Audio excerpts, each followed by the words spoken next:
नमस्कार, मी श्रुती नवराष्ट्रमध्ये आपलं स्वागत आहे. आज खरं तर भारतरत्न डॉक्टर बाबासाहेब आंबेडकर यांची जयंती आहे आणि या जयंतीच्या निमित्ताने डॉक्टर बाबासाहेब आंबेडकर यांच्या जीवन आधारावर काही दुर्मिळ आणि सुंदर असे फोटो याचं एक्झिबिशन ठाण्यामध्ये लावण्यात आलेलं आहे. तर एकंदरीत हे एक्झिबिशन कशा पद्धतीचं असणार आहे, त्यातून आपल्याला काय माहिती मिळणार आहे, याचाच आज आपण एकंदरीत आढावा घेणार आहोत. खूपच कष्ट घेतले त्यांनी आणि त्यांनी काय जे केलं आपल्यासाठी ते तर अवर्णनीयच आहे. त्यांच्यामुळेच आम्ही शिकू शकलो आणि पुढे येऊ शकलो. त्यांनी जी चळवळी केली, त्यांनी जी आंदोलन केली, जनतेसाठी त्यांनी मेन म्हणजे त्यांनी भारतासाठी संविधान दिलं. ते सगळ्यात महत्वाचं आहे.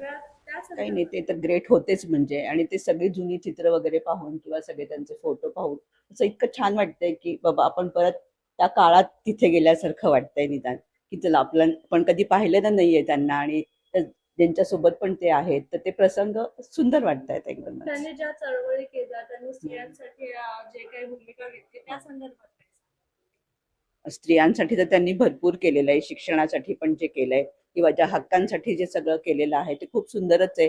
त्याच्यामुळेच तर आज आपण इथे आहोत. मेन म्हणजे, नाहीतर आपण कुठे असतो माहिती नाही. आताच्या पिढीला तुम्ही काय सांगाल त्यांच्या आठवणींबद्दल किंवा त्यांच्या कामाबद्दल?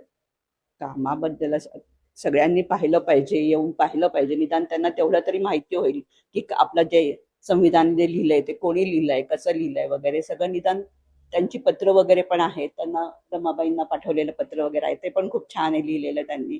तर ते पण मला फार आवडलंय की आपल्याला त्यांच्या हस्तलिखितामध्ये ते पाहायला मिळतंय. तर मुलांनी ते येऊन पाहावं हे नक्कीच अगदी. हे आपलंच नशीब आणि भाग्य मानलं पाहिजे की आपल्याला असं काही दुर्मिळ छायाचित्र बघता येत आहेत. आणि आम्ही स्पेशली बघून ऑनलाईन इंस्टाग्रामवर बघून मी आलो बघायसाठी. नाहीतर याचा योग येणं म्हणजे नशीबच मानतो मी. त्यांनी जनतेसाठी खूप काही केलेलं आहे, अगदी भारतासाठी संविधान दिलेलं आहे. त्या संविधानाचं आज आपण पालन करत आहोत. त्या संदर्भात तुम्ही काय सांगाल? आय थिंक आमच्या करंट पिढीला एस्पेशली जे अर्बन लँडस्केपमध्ये आहेत ते वाचन जास्त करत नाहीत आंबेडकरांबद्दल. तर त्यांच्याबद्दलचं जे लिटरेचर आहे ते इतकं आय थिंक वाईड म्हणता येईल किंवा जे इन डेप्थ त्यांच्या ज्या आयडियाज आपण ॲसिम्युलेट करू शकलो आणि अंडरस्टँड करू शकलो की what Ambedkar actually stood for. आपण त्यांना फार असं आपल्याला जे कॉम्प्रिहेन्शन आहे किंवा शाळेत जितकं शिकलो आहोत त्या अनुषंगाने आपण त्यांना असं एकदम रिड्यूस करायला पाहतो किंवा नुसतं कॉन्स्टिट्यूशनच्या संदर्भात आपण आंबेडकरांचं योगदान म्हणतो. पण त्यांचे जर विचार आपण ऐकले आणि ते एका पर्टिक्युलर कम्युनिटीपर्यंत निगडीत न ठेवता आपण जर अंडरस्टँड केलं की आयुष्याचा समतोल किंवा त्यांचे पॉलिटिकल थॉट जे होते ते आताही फार रेलेव्हंट आहेत.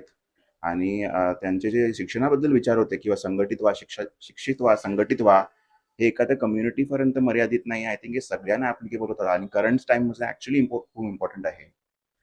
आंबेडकरांच्या टायमाचं जेव्हाचं राजकारण आणि आताचं राजकारण यामध्ये खूपच फरक आहे, खूप काळ लोटलेला आहे. तर या संदर्भातून तुम्ही युवा पिढीला काय संदेश द्याल, कसं त्यांनी प्रोत्साहित झालं पाहिजे? करंटली मोठा प्रॉब्लेम असा आहे की बरेच जण माझ्या यंग जनरेशनचे म्हणतात की आम्ही पॉलिटिक्स फॉलो करत नाही. ते फार प्रॉब्लेमॅटिक आहे. Politics is shaped by you, politics is shaped by the voter. आणि आय थिंक बाबासाहेबांचा त्यांचा जो विचार होता, आय थिंक तो त्यांचं जे फोरकास्ट होतं किंवा त्यांची जे विचारसरणी होती ती I feel 100-200 years ahead of time होती. आय बिलीव्ह त्यांचे जे जिओपॉलिटिकल ओपिनियन्स होते किंवा त्यांचे जे ऑलरेडी प्रेडिक्शन्स होते की हे जे फाळणीमुळे पुढे काय प्रॉब्लेम्स होणार आहेत, I think especially with the caste system, ते आताच्या पिढीला समजून घेणं फार गरजेचं आहे. बिकॉज आपण कास्टचा इतका विचार करत नाही, how it permeates into our daily life. ते करंट पिढीला ऍक्च्युली समजून घेणं फार गरजेचं आहे. Because that shapes up the country. आणि ते जर आपण समजून घेतलं की आपल्या छोट्या छोट्या बोलण्यामध्ये किंवा वागण्यामध्ये किंवा जे आपण प्रिव्हिलेजेस अंडरस्टँड करतोय बाबासाहेबांमुळे मिळालेत आपल्याला. लेबर लॉ बद्दल एक्झाम्पल बऱ्याच लोकांना माहिती नाहीये.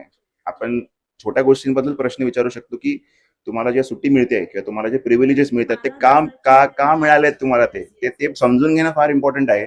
आणि ते तुमचा देश कसा आता तुमचे रिलेशनशिप दुसऱ्या देशांबद्दल आय थिंक ठरतात ते समजून घ्यायला पाहिजे. माझा असा विचार आहे वैयक्तिक.